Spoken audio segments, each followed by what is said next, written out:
Rahotannin ɗan jarida nan na ƙasar Sifaniya Ramon Alvarez ya bayyana cewa Jose Mourinho ya san da Real Madrid cewa zai koma kulab ɗin ne kawai idan aka ba shi cikakken iko complete control kan duk al'amuran tawagar. Abubuwan da yake so shine kada shugabannin kulab ɗin su tsoma baki wajen zaɓin 'yan wasa, ikon yanke hukunci kan discipline da zaɓin tawaga ya kasance a hannunsa kaɗai. Idan ya ajiye dan wasa a banci wannan hukuncin ba za a soke shi ba. A takaice Mourinho na neman ikon koci na management system ba kawai koci mai aiki a karkashin shugabanci ba. Rahotannin Sky Sports sun bayyana cewa kungiyar kwallon kafa ta Arsenal na kan hanya ta zama kungiya mafi arziki a Ingila, inda ake sa ran za su zarge kungiyar kwallon kafa ta Liverpool da kuma Manchester City wajen samun mafi yawan kuɗin shiga a kwallon kafa na kasar Ingila idan aka fitar da sabbin bayanai kan kuɗaɗen shiga na kungiyoyi. Kungiyar kwallon kafa ta FC Barcelona na dab da kammala wani babban aikin gidaje a Dubai wanda ake sa ran zai kawo kulab din kusan euro miliyan 10 kamar yadda rahoton Monday de Portugal ya bayyana. Kulab din na aiki tare da EAU Ohana Development domin gina wani katafaren rukunin gidaje da zai kunshi shagunan Baka Store da kuma wajajen cin abinci da dama.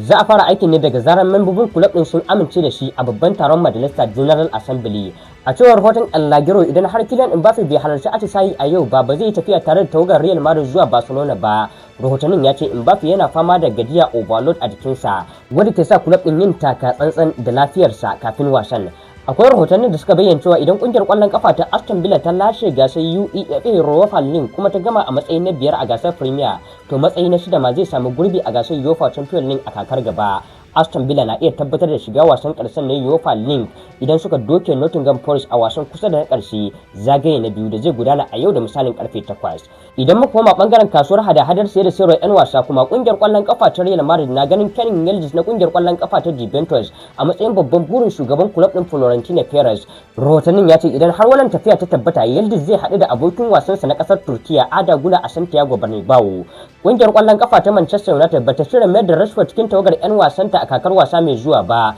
idan ya dawo daga zaman aron da yake da kungiyar kwallon kafa ta FC Barcelona. A halin yanzu Rashford ya kudiri aniyar ci gaba da takali da kungiyar ta Spaniya duk da rashin tabbas kan makomarsa na dogon zango a kungiyar kwallon kafa ta Manchester United. Ita ma kungiyar kwallon kafa ta Arsenal da FC Barcelona na zarcin dan wasan tsakiya na Chelsea Enzo Fernandez mai shekara 25 duk da cewa suna fuskantar hamayya da kungiyar kwallon kafa ta Manchester City kan dan wasan na kasar Argentina. Kungiyar kwallon kafa ta Newcastle United ta sanya sabon mai tsaron raga a matsayin ɗaya daga cikin abubuwan da za ta sa a gaba a bana, inda take sanya ido kan mai tsaron raga na kungiyar kwallon kafa ta Manchester City da tagwar kasar Ingila James Trafford kamar da rahoton Telegram ya bayyana. Kungiyar kwallon kafa ta Arsenal na shirin sayar da manyan 'yan wasa a kasuwar musaurar 'yan wasa ta bana duk da cewa ta samu sama da fan miliyan 120 a kudaden kyaututtuka na UEFA sakamakon nasarar da ta yi na kaiwa wasan karshe na gasar zakarin nashiyar Turai. Duka anan zamu kawo muku karshen labaran namu, sai kasance da mu a lokacin idan mai duka ya so kana ku bayyana mana ra'ayoyinku kan labarin da ya fi jin hankalinku a sashen comment.